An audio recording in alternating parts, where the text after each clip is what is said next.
Graças a Deus, irmãos, estamos aqui para a aula final da disciplina de Panorama do Novo Testamento e o livro é Apocalipse. Como os irmãos podem notar, no 4 também nós temos pouco tempo, questão aí de 2 horas, para falar com os irmãos do livro assim que fecha o cânon do Novo Testamento. Fecha. Então, se a gente fala de chave de ouro, é chave mesmo, tá? Olha só, chave mesmo. Mas é chave por quê? Porque Cristo fecha o apóstolo dentro do céu. Começa assim. É a revelação de Jesus Cristo, mas é uma revelação do lado de dentro do céu. Não é a revelação que acontece lá na ilha de Patmos. Ele diz: fui arrebatado em espírito no dia do Senhor. Já fui arrebatado. Tudo que a gente vai ler dentro do Apocalipse é a portas fechadas, é fechado. Eu vi uma porta aberta nos céus e uma voz que dizia: sobe para cá. Capítulo 4. Por que sobe para cá? Porque o assunto é a portas fechadas, é uma reunião de família. Por isso que o livro está no Novo Testamento, fecha o cano do Novo Testamento e fecha bem fechado. É uma revelação, e a palavra revelação, apocalipse, tá bem? Calipto, tá? Calipto significa aquilo que está oculto, tá bem? Oculto, escondido. Calipto é isso.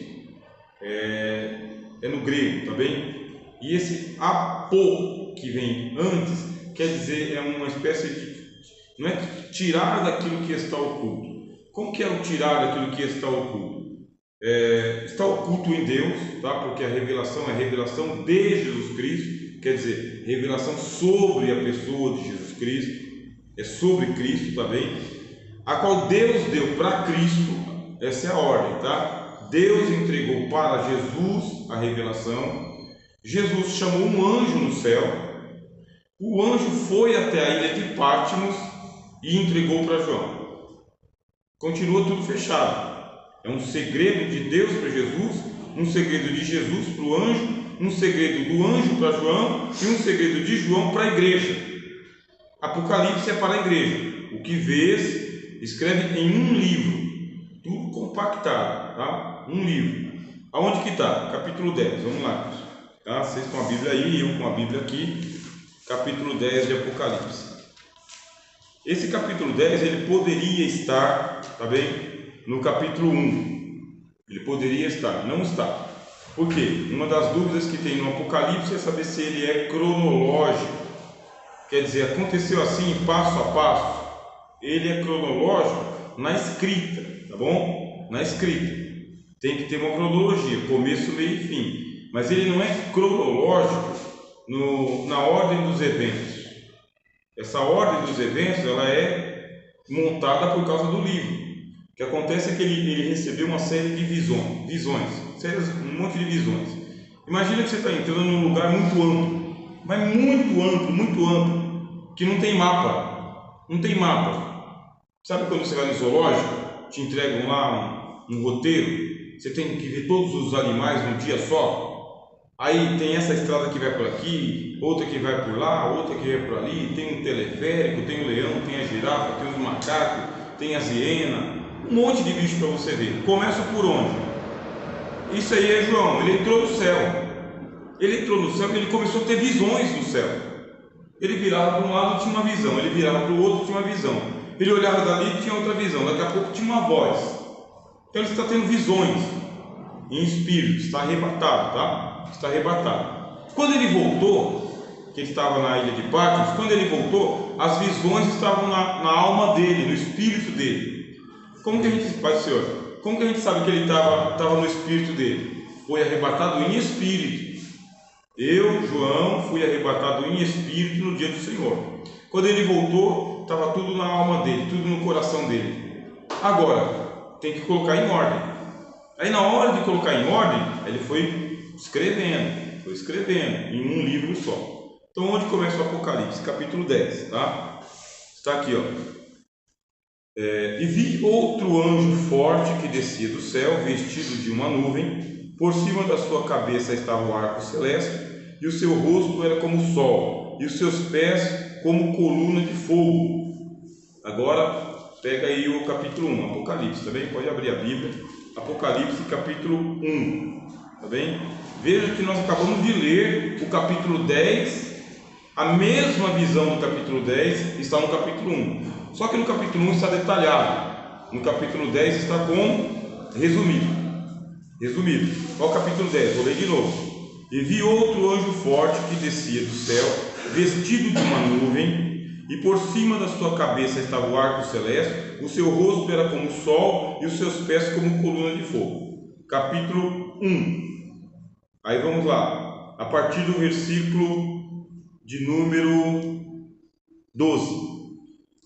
1:12. Virei-me para ver quem falava comigo, e virando-me, vi 7 castiçais de ouro. No meio dos 7 castiçais, um semelhante ao filho de homem, vestido até os pés com uma roupa comprida, cingido pelos peitos com um cinto de ouro. A sua cabeça e cabelos eram brancos como a lã, como a neve, seus olhos como chama de fogo, seus pés semelhante a latão reluzente, como se tivesse sido refinado numa fornalha, e a sua voz como voz de muitas águas. Viram que é a mesma visão? É a mesma personagem, bem? O que acontece? Os anjos do Apocalipse são cristofanias, tá, irmãos? Cristofania significa Cristo está utilizando todos os anjos possíveis para se revelar. Se ajuntar todos os anjos de uma vez só, eles não conseguem revelar Cristo, porque Cristo é superior aos anjos. A gente viu aqui na carta aos Hebreus semana passada. Se ajuntar todos os anjos do mundo, ainda não consegue revelar quem é Cristo. Por isso ele vai chamando um por um. Um anjo que foi até João na ilha de Patmos apareceu de um jeito. Depois que o João está no céu, outro anjo aparece de outro jeito, mas é para representar Jesus. É uma cristofania, não é Cristo, é um anjo que representa Cristo. Capítulo 10. Aí vamos lá, versículo 2. E tinha na sua mão um livrinho aberto, e pôs o seu pé direito sobre o mar e o esquerdo sobre a terra. Veja só que o mar e a terra aqui é importante, por quê? Porque o mar e a terra voltam no capítulo 13. Vamos para o capítulo 13. Tá? Do 10, né? Não, capítulo 13. Do 10 para o 13. Do capítulo 10, vamos para o capítulo 13. Isso. É assim que lê Apocalipse, tá, irmãos? Você quer ler ele cronológico, você lê. Mas você quer estudar ele, você tem que fazer isso. Para lá e para cá. Isso aqui é um segredo que Deus fez. Então o que é um segredo? É um cubo mágico. Cubo mágico quer dizer, esse lado aqui é verde, esse lado aqui é amarelo, esse lado aqui é vermelho, esse lado aqui é branco. Está tudo misturado. O que você tem que fazer? Montar o cubo mágico. Dá para montar? Qualquer um monta? Não. Tem que saber a técnica. O Apocalipse é isso. Deus, em sabedoria, pegou a visão e foi espalhando. Agora a gente vai aqui para o capítulo 13. Vê? Pus-me sobre a areia do mar. Está vendo o mar aqui? A areia do mar. Ele está na areia. Está vendo? E vi subir do mar uma besta que tinha 7 cabeças e 10 chifres, e sobre os seus chifres 10 diademas, e sobre a sua cabeça o nome de blasfêmia. Versículo 11, capítulo 13, versículo 11. E vi subir da terra outra besta, que tinha 2 chifres, semelhantes ao de um cordeiro, e falava como um dragão. Capítulo 10, que a gente estava lá, versículo 2. Tinha na sua mão um livrinho aberto, e pôs o seu pé direito sobre o mar, e o esquerdo sobre a terra. Capítulo 13 fala de mar e terra. Capítulo 10 fala de mar e terra. Então, o anjo que representa Cristo está mostrando que ele tem autoridade sobre o mar e sobre a terra. Autoridade. E a besta que vai subir da terra e a besta que sobe do mar está debaixo da autoridade de Cristo. Só sobe quando o Cristo deixa. Os caras não vêm ao mundo quando eles querem. Ali no capítulo 13 é a chegada do anticristo ao mundo. Tá? Chegada do anticristo. Porque o que é o Apocalipse? É a revelação do governo do anticristo e a derrota do anticristo. São 42 meses de duração. Tá? 42 meses, que dá em torno de 3 anos e meio. É o período que tem o Apocalipse. Tá? O Apocalipse não tem 7 anos de duração. O Apocalipse ele tem 3 anos e meio, 42 meses, e depois 1000 anos, tá bem? E depois o reino eterno. Esse é o período. O que você tem? Você tem do capítulo 6 de Apocalipse até o capítulo de número 19, você tem 42 meses. Aí eu anotei, não anotei aqui na lousa, mas eu vou anotar agora. Tá, ó. 42 meses, que é chamado de um tempo, metade de um tempo, tá? Aí fala, e 2 tempos, ó. Então ele fala, um tempo, 2 tempos e metade de um tempo, tá? Um tempo, 2 tempos e metade de um tempo, 3 anos e meio, tá? 1 ano, 2 anos e metade de um ano, 3 anos e meio, 42 meses. Só que o Apocalipse não fala que é 3 anos e meio, ele fala um tempo, 2 tempos e metade de um tempo, como se fosse uma prorrogação aqui. E tem algo aí também para ser revelado nessa divisão? Um tempo, 2 tempos e meio tempo? Então são 3 anos e meio mesmo. Não sei, mas acontecimentos não também, né? Tem um monte. Do capítulo 6 ao capítulo 19. Então, mas aí, né, só nessa. Porque ele poderia ter falado, né? 3 tempos e meio, mas ele Não. fez questão de relatar um tempo, 2 tempos e meio tempo. Tem, porque são etapas do governo do anticristo. Isso. Ah, são etapas. Tem o primeiro tempo, 0 a 0. Aí tem mais 2 tempos, 2 a 0, 3 a 0. Aí tem prorrogação. Para ficar na nossa linguagem de futebol. Os senhores perceberam o que é o Apocalipse? Ele é assim. Ele pegou o cubo mágico e desmontou. A revelação está acontecendo dentro de casa, é uma reunião de família. João faz parte da família, João, vosso irmão, companheiro nas tribulações e aflições, é assunto de família. Quem que está na família? Quem está no céu? O Pai. Quem está no céu? O Filho. Quem está no céu? O Espírito Santo. É família. Os anjos, os eleitos, é assunto de família. É reunião a portas fechadas. É uma revelação para a família. Não é uma revelação lá para a torcida do Corinthians. Não é. Não é uma revelação para o povo islâmico, o povo judeu, os hindus, os budistas, os kardecistas. Não é para eles. É para os filhos de Jesus, irmãos de João, crentes, igreja, tá? O que vês, escreve num livro e envia a santa igreja. Olha o livro aqui no capítulo 10, tá? Capítulo 10, você vê o livro, ó. E tinha na sua mão um livrinho, versículo 2, que eu já li com os irmãos, um livrinho. Que livrinho que é esse? O Apocalipse. O Apocalipse é um livrinho, tá? Uma biblinha, um livrinho aberto. O Apocalipse está aberto. Você pega esse livrinho que é o Apocalipse e compara com o livro selado que está na destra de Deus. Esse aqui é o que Deus entregou para Jesus Cristo. O que diz o versículo 1? Revelação de Jesus Cristo, a qual Deus lhe deu. Então, Deus deu a revelação para Jesus, Jesus entregou para o anjo entregou para João e João entregou para a igreja e a igreja somos nós. Quer dizer, é uma carta de mão em mão. Tá bom? Vocês vão acompanhando bem? Então é assim. A gente vai ter que ir um pouco corrido por causa que é pouco tempo para o Apocalipse todo, tá? Aí aqui está o livrinho. E o livrinho no céu está aberto para João. Aí você continua lendo a visão. É uma visão, ó. Quando você pegar o Apocalipse, você vai pegando aí a palavra Evi, tá? Esse Evi, no grego é Eidos, tá? Escreve aqui para os irmãos verem, ó. Eidos, tá? Eidos significa imagem, tá? Imagem. Eidos. Mostrando suas fotos. Não quero que vocês mostrem as fotos. Né? Esse Google é uma intrometida. Você vê que a gente não está no privativo aqui. Os caras estão sabendo o que a gente está falando aqui. O olho de tudo bem. Esse é o Big Brother. Então, Eidos no grego significa que ele está tendo uma visão, tá? Eidos é uma imagem, uma ideia. Não é aquilo.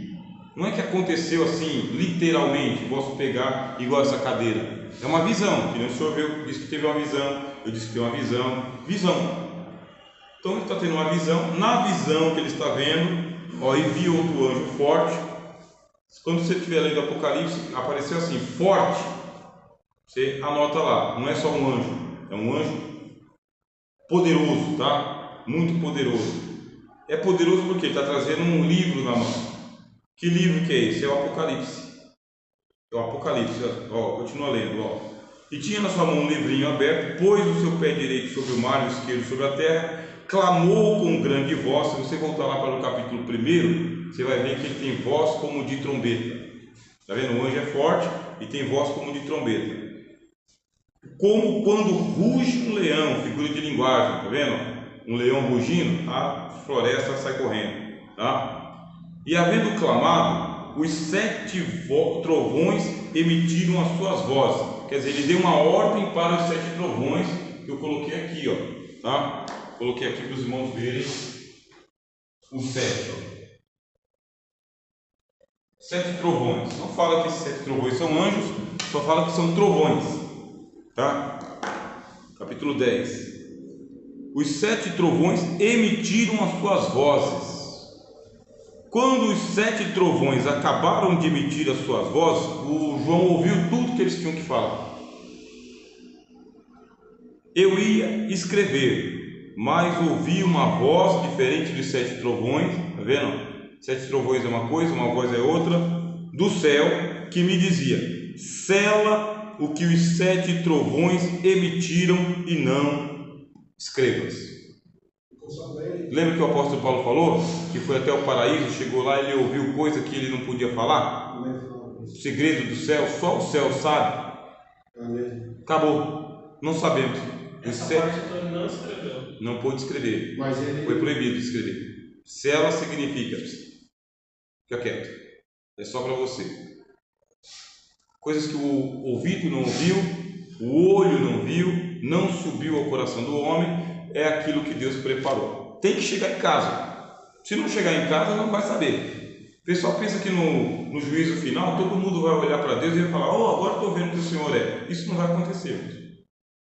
Isso não vai acontecer. As pessoas vão para o inferno sem saber quem é Deus. Sabe que está lá por causa de alguma coisa, mas não vai saber Deus. Porque a visão de Deus está escrito nos profetas: olhai para mim e sereis salvos todos os termos da terra. Quem olha para Deus é salvo. Todo aquele que invocar o nome do Senhor será salvo. Mas como invocarão se não há quem pregue? Como pregarão se não forem enviados? Então, no juízo final, quando olharem, só vão ver um trono, não vão ver quem está sentado sobre o trono. Isso aí está bem claro, está bem lá no Mateus capítulo 25. Porá os bodes à esquerda e já vai dizer: apartai-vos de mim para as trevas exteriores, está bem? Malditos. Não tem essa visão beatífica, salvadora. Então o segredo é para quem chegar em casa. Não chegou em casa, vai ficar confuso no inferno. Confuso, tomado de loucura no inferno. Vamos continuar aqui a nossa leitura, tá bem? E o anjo que vi estar sobre o mar e a terra levantou a sua mão ao céu. É um anjo, tá? Não é Cristo, mas é uma cristofania. E jurou por aquele que vive para todo sempre, o qual criou o céu e o que nele há, a terra e o que nele há, o mar e o que nele há, que não haveria mais demora. Aqui você tem um problema ético. Qual é o problema ético? Cristo proibiu juramentos. Não proibiu? Não jureis, nem pelo céu e nem pela terra. Você não jura por nada. Você não jura pelo céu, por quê? Porque o céu é onde está o trono de Deus. E a terra, você não jura pela terra por quê? Porque é o estrado dos seus pés. E nem mesmo pela vossa cabeça, porque você não pode dar garantia de um fio de cabelo seu. Mas aí, um ponto assim, está dizendo que houve uma contradição? É um problema ético. A Bíblia é assim. Quem é que pode jurar? Quem pode jurar? Deus, só Deus pode jurar. Deus jurou no Antigo Testamento: por minha vida, diz o Senhor, todo joelho se dobrará e toda língua confessará. Então Deus jurou por si mesmo, diz o autor aos Hebreus. Não havendo ninguém maior por quem jurar, Deus jurou por si mesmo, dizendo: tu és sacerdote eternamente segundo a ordem de Melquisedeque. Quem pode jurar? Deus. Quem está fazendo o juramento aqui? Cristo, está vendo? Só que é um anjo que está numa cristofania, tá? Cristofania está em nome de Jesus, em nome de Deus, em nome de Cristo, fazendo um juramento. E o juramento dele é: não há mais tempo. Não há mais demora. Ele tem autoridade sobre o céu, a terra e tudo aquilo que ele é, porque ele jura em nome de Deus. Está vendo aqui, ó, ele jurou em nome de Deus. Jurou por aquele que vive para todo sempre, o qual criou o céu e o que nele há. Quem criou o céu? Cristo. Cristo está jurando por si mesmo. O apóstolo Paulo escreveu aos Efésios o quê? Por isso que é uma leitura panorâmica do Novo Testamento. A gente fez lá um estudo sobre Éfeso, né? Está escrito em Éfeso: nele foram criadas todas as coisas, quer visíveis, quer invisíveis, tanto as que estão nos céus, quanto as que estão na terra, quanto as que estão abaixo da terra. Ele criou todas as coisas foram criadas por ele, nele e para ele. Então Cristo está sendo representado por esse anjo, e Cristo está jurando por si mesmo, porque foi ele que criou todas as coisas, por si mesmo. É juramento de Cristo. Não haverá mais demora, mas nos dias da voz do sétimo anjo, não é do sétimo trovão, tá? Nos dias da voz do sétimo anjo, quando tocar a sua trombeta, porque Deus criou anjos, irmãos. Tem anjo no céu que Deus criou só para tocar uma trombeta, é anjo do juízo. Ele não faz outra coisa. Os anjos do Apocalipse, cada anjo recebeu de Deus uma função específica. Ele é ferramenta na caixa de ferramenta lá do mecânico, sabe? Está preparado naquele dia. É só para aquele dia, mês e hora. Tem anjo que foi criado, que desde que ele foi criado, ele está esperando a hora dele entrar em turno. Ele não entrou em turno ainda, não está trabalhando. O que ele tem? Tem uma trombeta na mão. Ele não pode tocar antes da hora e não pode tocar depois. É a orquestra. Aí tem o regente. Agora é a hora da trombeta. Aí Cristo fala: você espera. Já pode, Senhor? Não. Lembra lá de Josué? Sim. Josué tem que tocar uma vez por dia. Tem que tocar outra vez por dia. No sétimo dia, 7 voltas, 7 toques. Tem que esperar a ordem. Se esse anjo aqui se precipitar, estraga todo o plano. Não pode. Está lá com a trombetinha dele esperando lá. Ó, a trombetona, né? Super trombeta. Aqui eu coloquei para os irmãos verem aqui, ó. 7 trombetas. Vamos lá. Mas nos dias, está vendo que são dias no plural? Por quê? Porque o toque das trombetas, irmãos, vai ser assim, igual uma orquestra. Primeiro toca, aí vai tocando, a primeira trombeta tocando, continua tocando, aí dá o maestro da ordem para a segunda trombeta tocar. A primeira continua tocando, aí a segunda entra na harmonia, no campo harmônico. Aí o segundo e o primeiro estão tocando. Aí o terceiro toca, mas o primeiro e o segundo continuam tocando a trombeta dele. Eu estou usando aqui a trombeta moderna, mas não é aquela trombeta lá que é símbolo do Antigo Testamento, né? Seria o shofar. Então, ou aqui no Brasil aqui o chifre de boi, mas lá não, é o chifre de carneiro no caso. Então ele está tocando. O primeiro toca, o segundo toca, o terceiro toca, o quarto toca, mas os outros não param. O quinto toca, mas os outros não param. O sexto toca, mas os outros não param. Quando chegar a hora do sétimo, aí os 7 estão tocando. Por quê? Enquanto está acontecendo o toque da primeira, está acontecendo tragédia no mundo, mas não para. Aí o segundo começa, mais tragédia junto com a primeira. Aí o terceiro começa a tocar, mais tragédia junto com a primeira e a segunda. O negócio é assim, meu irmão, tá? O Apocalipse mostra que o fim do mundo é isso aqui, ó. 1, 2, 3, 4, 5, e isso aqui continua, tá? É esse movimento. É esse, mais esse, mais esse, mais esse. E a turma aqui embaixo? O Cristo falou: dias de juízo são aqueles. É dia de juízo. É uma orquestra do céu dando a nota. O seu irmão perguntou: o que significa um tempo, 2 tempos e metade de um tempo? Igual partida de futebol. Alguma coisa vai acontecer na primeira parte da grande tribulação. Alguma coisa pior vai acontecer na segunda parte e o desfecho lá na terceira parte. A segunda parte é 2 vezes pior do que a primeira. Mas essas trombetas serão tocadas durante esses tempos? Durante os 3 anos e meio. 3 anos e meio. Aí falta uma questão de estudo mesmo, profundo, para saber se elas começam a tocar aqui, ó, nesse segundo tempo. Porque parece que o primeiro tempo são os selos, aqui 2 tempos, que é um tempo para as trombetas e outro tempo para os selos, para as taças, e aqui o juízo final, metade de um tempo. Esse metade de um tempo pode ser as taças.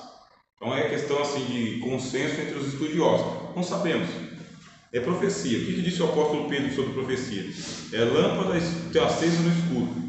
Lâmpada de quê? De lamparina. Não é nem lanterna. É lamparina no escuro. Isso é profecia. O Apocalipse não é simples, não é um livro fácil de desvendar, porque Deus deu a revelação, mas a revelação é dentro de casa. Numa linguagem metafórica, são metáforas. Numa linguagem simbólica, são símbolos.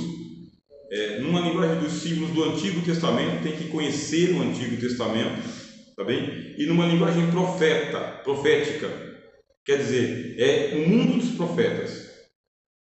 Eu não sou profeta, os senhores não são profetas, né? Na qualidade do apóstolo João. O que nós somos? Somos aqui a igreja que está recebendo. O profeta é o João que entregou a mensagem, tá bem? Quem interpreta não é o profeta. Aí vamos continuar o capítulo 10.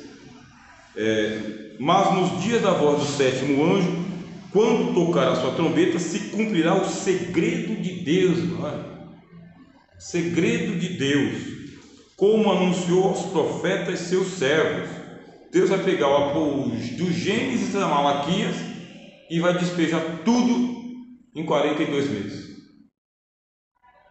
Para ser mais exato, no dia da voz do 7º anjo, para ser mais exato, pegar tudo que Deus falou desde o princípio do mundo até Malaquias, Antigo Testamento, e colocar numa geração